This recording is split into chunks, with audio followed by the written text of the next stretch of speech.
Hello friends, எல்லாருக்கும் வணக்கம். இன்னைக்கு வந்து முட்டை தக்காளி தொக்கு எப்படி செய்யலாம்னுட்டு பார்க்கலாம் வாங்க. ஒரு கடாய் வச்சுக்கோங்க. அடுப்பு பற்ற வச்சுட்டு மீடியமான ஃப்ளேமில் வச்சுக்கோங்க. நம்ம கொஞ்சமாக எண்ணெய் ஊற்றிக்கலாம். உங்கள் தேவையான அளவுக்கு எண்ணெய் ஊற்றிக்கோங்க. 1 ஸ்பூன் கடுகு உளுத்தம் பருப்பு சேர்த்துக்கலாம். எண்ணெய் சூடானதும் கடுகு நல்லா பொரிஞ்சு வந்த உடனே நம்ம கருவேப்பிலை சேர்த்துக்கலாம். கருவேப்பிலை சேர்த்த பிறகு நம்ம 3 வெங்காயம் இது மாதிரி சின்ன சின்னதா கட் பண்ணி எடுத்து வச்சிருக்கோம். அது இப்ப இதுல சேர்த்துக்கலாம். 1/2 ஸ்பூன் தூளுப்பு எடுத்திருக்கேன். அது இதுல சேர்த்துக்கலாம். உப்பு சேர்த்த பிறகு நம்ம நல்லா கலந்து விட்டுக்கலாம். வெங்காயம் நல்லா பொன்னிறமா வர வரணும். நம்ம நல்லா வதக்கி எடுத்துக்கணும். இது மாதிரி நல்லா வெங்காயம் நல்லா பொரிஞ்சு வந்த உடனே நம்ம 3 தக்காளி இது மாதிரி கட் பண்ணி எடுத்து வச்சிருக்கோம். அதுவும் இதுல சேர்த்துக்கலாம்.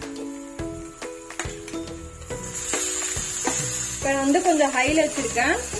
இப்ப இது நல்லா கலந்துக்கலாம். நம்ம தக்காளி கொஞ்சம் நல்லா தொக்கு மாதிரி வந்த பிறகு நம்ம மசாலாலாம் சேர்த்துக்கலாம். கொஞ்சம் மீடியமான ஃப்ளேம் வச்சுக்கலாம்.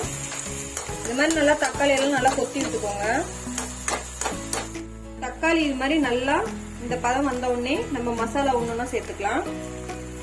கரம் மசாலா 1/2 ஸ்பூன்,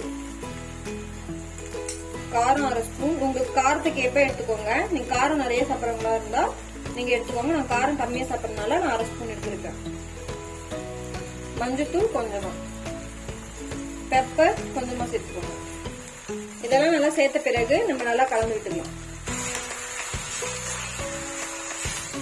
நம்ம இந்த ஸ்டேஜ்ல வந்து நம்ம உப்பு காரம் இருக்கான்னு பார்த்துட்டு, உப்பு இல்லைன்னா நீங்க சேர்த்துக்கோங்க. எனக்கு வந்து உப்பு கம்மியா இருக்கு. நான் 1/2 ஸ்பூன் தான் போட்டேன். இப்போ கொஞ்சம் 1 ஸ்பூன் போட்டுக்கலாம்.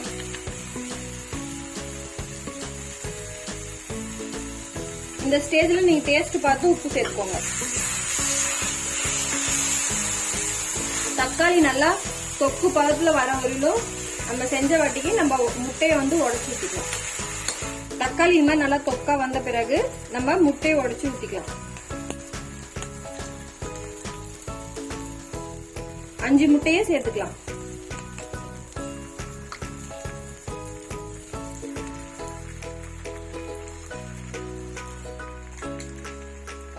இப்ப வந்து 5 முட்டையை நம்ம உடைச்சு ஊத்திட்டோம். இப்ப வந்து சிம்ல வச்சு இது மூடி வச்சுக்கோங்க. தட்டு போட்டு 1 நிமிஷம் வந்து இது மூடி வச்சு எடுத்துக்கோங்க. 1 நிமிஷம் ஆயிடுச்சு. நம்ம இது வந்து தட்டை எடுத்துட்டு கலந்து விட்டுருவோம். இது மாதிரி உங்களுக்கு முட்டை வந்து கொஞ்சம் இதான வாட்டிக்கு, வெள்ளை கருவெல்லாம் கொஞ்சம் வெந்த வாட்டிக்கு நம்ம இதுல நல்லா கலந்து விட்டுக்கலாம். எல்லா கருவும் கொஞ்சம் வேகணும். அதனால இன்னொரு வாட்டி நம்ம மூடி வச்சுக்கலாம். இது மாதிரி கலந்து விட்ட பிறகு நம்ம மூடி வச்சுக்கலாம். இப்ப வந்து நல்லா கலந்து விட்டோம். இப்ப வந்து மூடி வச்சுக்கலாம். தட்டு போட்டு மூடிக்கோங்க. இது 1 நிமிஷம் மூடி வச்சு எடுத்துக்கோங்க. இப்ப தட்டை எடுத்து பார்க்கலாம்.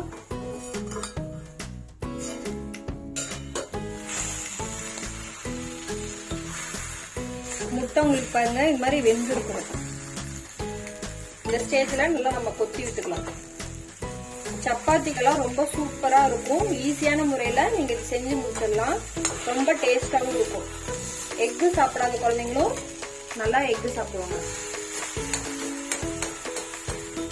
இது மாதிரி நல்லா கொஞ்சம் கொத்தி விட்டுக்கோங்க. முட்டையெல்லாம் நல்லா கொத்தி விட்ட பிறகு, நல்லா வெந்த பிறகு நம்ம அடுப்பு ஆஃப் பண்ணிக்கலாம். வந்து கடைசியா வந்து நம்ம கொத்தமல்லி தழைய தூவிக்கலாம்.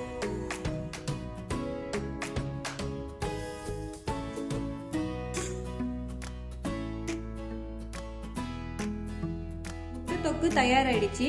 இது மாதிரி உங்க வீட்லயும் செஞ்சு பாருங்க. கமெண்ட்ஸ்ல எப்படி இருக்குன்னு சொல்லுங்க. நம்ம சேனலுக்கு சப்ஸ்கிரைப் பண்ணிக்கோங்க. Thank you friends.